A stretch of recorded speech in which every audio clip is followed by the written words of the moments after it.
Halo semua, aku Nindi dari Prodi Teknik Industri UIN Sunan Kalijaga, Yogyakarta dengan NIM 24106606038.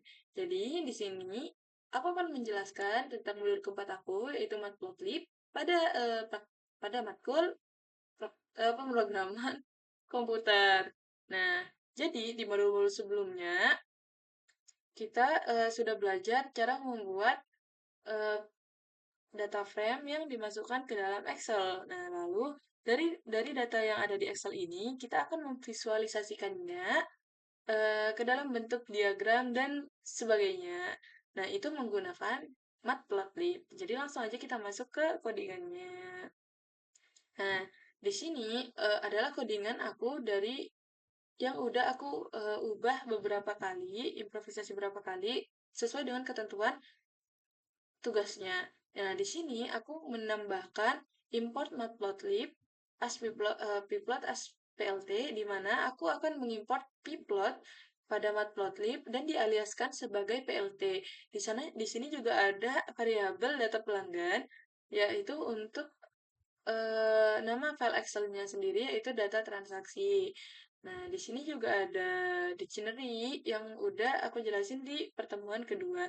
Nah, di sini aku bakal fokus sama penjelasan untuk untuk modul keempat yaitu matplotlib. Gitu, teman. Nah, di sini di kolom data frame ada nama pelanggan, total belanja dan lain-lain. Di sini aku tambahin item terjual untuk memudahkan nanti bakal keluar di diagramnya, di chartnya. Di sini juga ada OS, library OS. Fungsinya adalah untuk memvalidasi apakah eh, data Excel-nya itu udah terbaca atau tidak. Data frame yang sebelumnya udah masuk ke Excel atau tidak. Begitu. Apabila ada, maka akan tampil seperti ini, data lama dimuat dari bla bla bla. Lalu apabila tidak, maka akan muncul belum ditemukan dan harus membuat tabel baru gitu. Nah, lalu di sini kita membuat fungsi untuk membuat grafiknya. Nah, di sini ada def buat dan tampilkan grafik. Lalu hmm, kita langsung masuk ke bar chart-nya aja. Nah, jadi di bar chart ini harus menampilkan jumlah barang yang terjual. Jadi ini nanti kita kalau memudahkan kita untuk melihat barang mana yang paling banyak dan paling sedikit terjual begitu.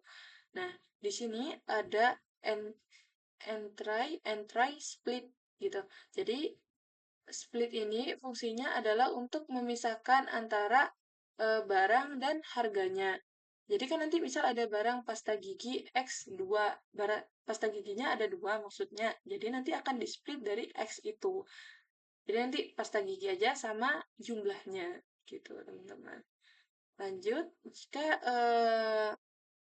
di sini nama barangnya yaitu case dan jumlah terjualnya di value di dictionary yang tadi yang di atas. Habis itu, di sini juga ada PLT.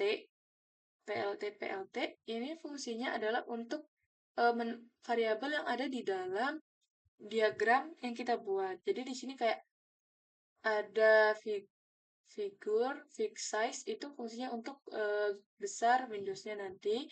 Lalu di sini ada keterangan buat PLT bar itu nanti besar diagramnya itu kayak di sini aku kasih ada 5 warna karena kita kan ada 5 item yang terjual yaitu merah, biru, hijau, kuning dan lain-lain. Lalu di sini PLT title fungsinya untuk menampilkan judulnya. Itu nanti bakal keluar satu grafik bar chart dan jumlah terjual dengan font size-nya yaitu 14. Lalu di sini X label. Jadi kan ada sumbu X dan sumbu Y. Lalu X label ini nanti di sini akan ada nama barangnya, lalu di sini akan jumlah terjualnya ada berapa begitu.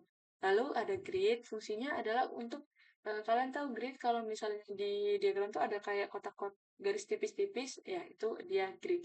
Lalu di sini lansanya kita pakai garis putus-putus. Terus di sini ada PLT show gunanya untuk menampakkan hasil akhirnya dari diagram yang udah kita buat.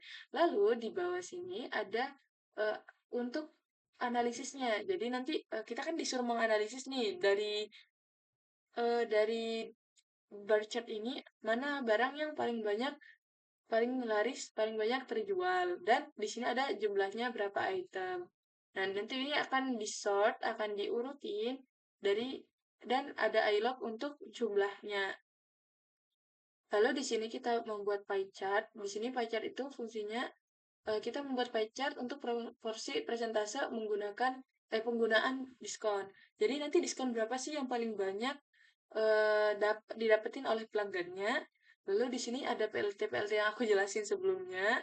Nah, di sini ada au- auto auto PCT. Nah, di sini fungsinya ada untuk agar dapat desimal begitu. Desimal persentasenya itu desimal. Jadi nggak cuma 20%, 25%, tapi kayak 25,1, 25,2 gitu. Nah, terus di sini kita pakai warna hitam, lalu di sini judulnya dan ada PLT show juga sama. Lalu di sini juga seperti yang tadi aku jelasin di paling bawah ini adalah untuk menganalisis diskon terbanyaknya. Itu diskon yang paling banyak digunakan berapa? Apakah 0 atau 5% atau 2 berapa ya? 20%? 5% ataukah 10%? Sorry. Nah, habis itu di sini kita masuk ke line chart. Nah, di line chart ini adalah kita ingin melihat total penjualan hariannya. Lalu di sini ada tanggalnya karena kita kan dari perharinya itu membagi perharinya itu penjualan perharian. Lalu di sini ada line juga untuk menghitung jumlah penjualan perharian. Terus di sini ada PLT macam-macam PLT yang aku jelasin sebelumnya sama. Nah, lalu di sini juga ada analisisnya, yaitu kita pakai penjualan max, log untuk menghitung, lalu di sini ID max. ID max ini fungsinya untuk meng apa ya, kayak menganalisis mana sih yang paling banyak, misal A 100, B 50, C 5. Nah, nanti yang paling banyak kan si A. Nanti bakal langsung secara otomatis keluar A 100 gitu. Nah, terus di sini ada di print juga. Nanti ini akan muncul di line paling bawah nanti. Nah, terus kita masuk ke pengulangannya. Nah, ini persis sama seperti di yang aku jelasin di pertemuan kedua, di mana kita kasih keranjang, yaitu total pembelian 0 dan item 0 untuk agar tidak tercampur dari pembeli satu ke pembeli kedua. Lalu di sini juga ada data frame biar rapi. Sudah ini sama teman-teman. Terus juga diskonnya juga sama persis seperti codinganku sebelumnya, yaitu total pembeliannya apabila kurang dari 50.000 akan mendapatkan diskon sebesar 10%. Terus ke bawah sama. Di sini juga ada perhitungan otomatis. Nah, di sini juga ada stroke. Nah, di sini juga ada perhitungan otomatisnya. Nah, nanti kita lihat pas udah di run. Nah, terus di sini ada walkthrough di dalam walkthrough. Jadi yang tadi dulu pertama, yang ini walkthrough yang lain. Loop yang tidak utama.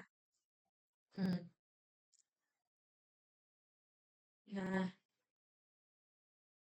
di sini juga ada PDF concat untuk menggabungkan dari data frame yang lama ke data frame baru. Jadi kalau udah ada file Excel-nya itu, jadi bakal dari yang lama itu bakal ketambahan yang baru gitu. Jadi yang lama itu udah hilang dan tidak tertimpa, itulah intinya.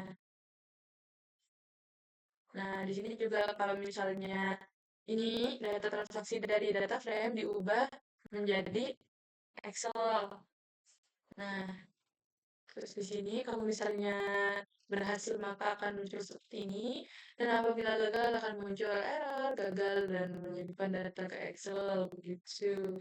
Lalu di sini juga ada transaksi terbaru disimpan. Nah, fungsinya ini untuk mengurutkan untuk menampakkan transaksi yang paling terakhir. Tuh.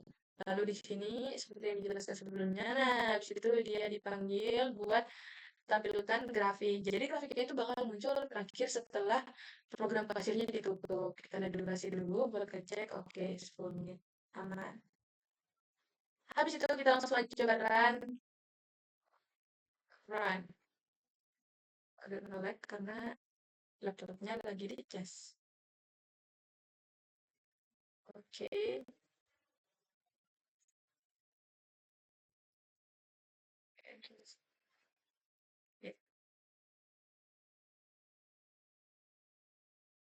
sabar. Nah, akan muncul kasir minimarket. Seperti yang aku jelasin sebelumnya. Misal kita kasih nama, ya, ya, ya. Nah, enter. Nah, di mana kita nanti mau beli barang, kita tinggal nyebutin key-nya aja. Kode barangnya, misalnya satu. Kita mau beli pasta gigi, kita tinggal tulis satu, terus jumlahnya satu.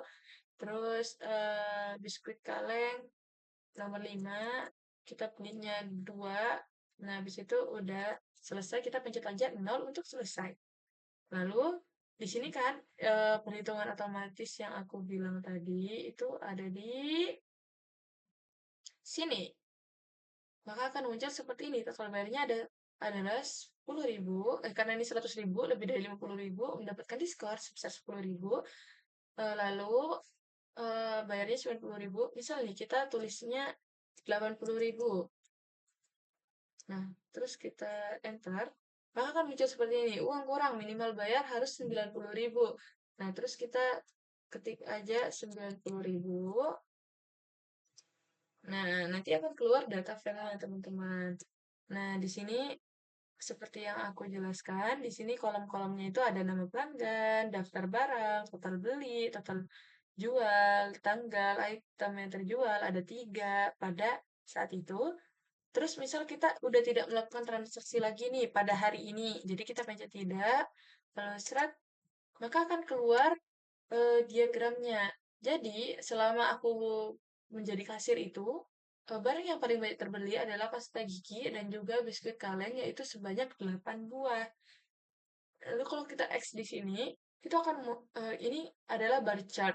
Oke, kita jelasin dulu. Bar chart tuh seperti yang aku jelasin tadi, untuk X X labelnya itu ada nama-nama barangnya, lalu di J labelnya itu ada jumlah terjualnya.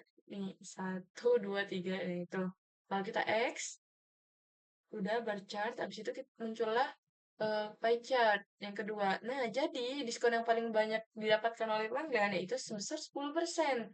Lalu sebanyak 41,2% berkat yang tadi ada yang persentase F gitu.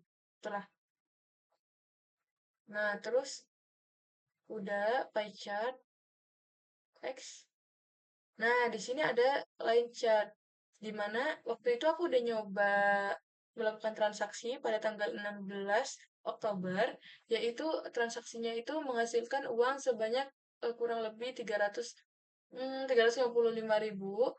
Nah, dan pendapatannya itu menurun saat transaksi pada hari ini, yaitu tidak mencapai 33.000. 335.000 begitu. Nah, udah ya di line chatnya ini juga ada judul, terus di sini tanggalnya, terus di sini juga total penjualannya dalam bentuk rupiah begitu. Nah, di sini juga ada analisis seperti yang dijelaskan sebelumnya eh, di